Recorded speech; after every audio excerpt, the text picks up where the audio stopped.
Bem, pessoal, vamos de BTC no fim de tarde dessa quinta-feira, 24 de novembro.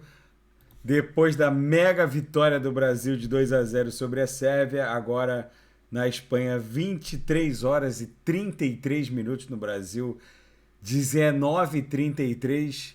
Gente, a BTC está caminhando forte em direção à mediana do canal de Keltner. A nossa próxima resistência vai ser 17.400, que aqui no diário se confunde com a base da nuvem na projeção.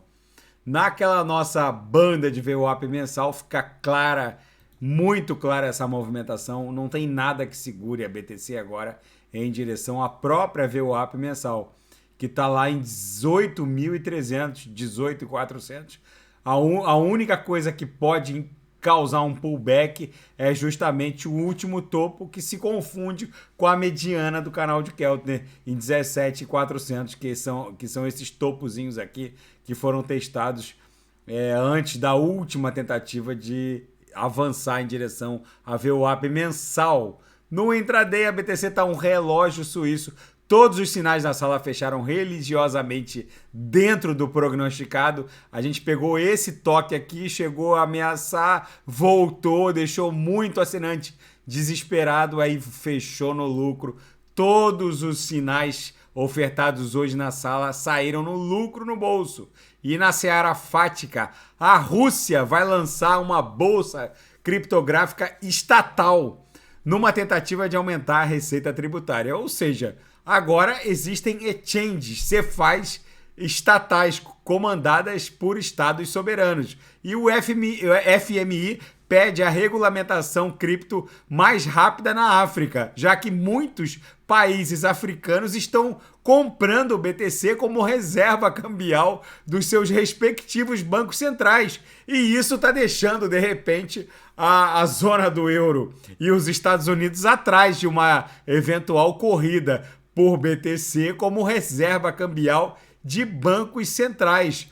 E os senadores nos Estados Unidos cobram investigação sobre a FTX, alegando que foi um mega crime de colarinho branco. Senadores norte-americanos apontam que a corretora praticou crimes que não podem ficar impunes. Essa história a gente já conhece, é meio que o Madoff do mundo cripto. Vai demorar muito tempo, muito provavelmente os investidores não serão ressarcidos, e se vier alguma penalização em desfavor de Sam Bankman-Fried e a sua trupe, isso vai demorar anos e anos. Enfim, e na seara geopolítica e finanças internacionais, a capa da Zero Hedge: como falar com os familiares sobre BTC e ativos criptos nesse dia de ação de graças.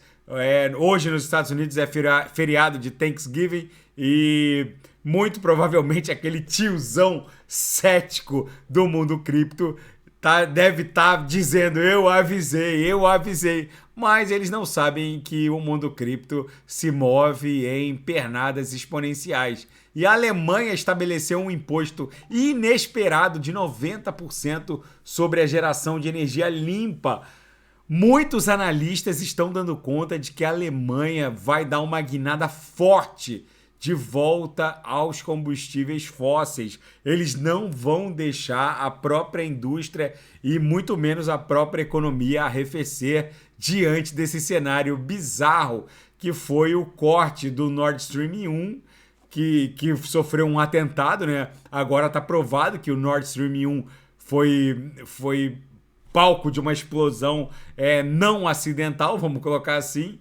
E o Nord Stream 2, que seria o gasoduto que iria começar a operar agora em 2023, foi interrompida a sua obra. Ou seja, a Alemanha está dando um banzai para a parte ecológica, vamos colocar assim, para o aspecto ecológico, e vai detonar no que tange ao gasto de energias sujas, vamos colocar assim. Com esse imposto, está muito claro o novo viés da Alemanha em relação à sua matriz energética para o curto prazo. E o Elon Musk pode ver frustrados os seus planos para o Twitter libertário junto à União Europeia. muitos analistas estão dando conta de que a União Europeia não vai permitir que o Elon Musk transforme o Twitter numa plataforma libertária. Vários países estão dizendo que vão criar verdadeiros ministérios da verdade para poder censurar o que lhes convier na prática. Esse é o novo normal, isso, na minha leitura, vai acelerar a migração de plataformas de mídias sociais da Web 2 para a Web 3 e com um efeito ou uma consequência em relação a um impacto, né, melhor dizendo, na cotação da BTC muito positivo, na minha leitura. A Web 3 vai ser exponenciada em razão desse imbróglio que o Elon Musk talvez tenha acelerado. Talvez ele, com essa confusão do Elon Musk ter comprado o Twitter, essa movimentação de mídias sociais da Web 2 para a Web 3, talvez tenha se acelerado uns 5, 6 anos na frente. Vamos ver como isso vai se comportar. A BTC segue caminhando em direção à mediana do canal de Keltner.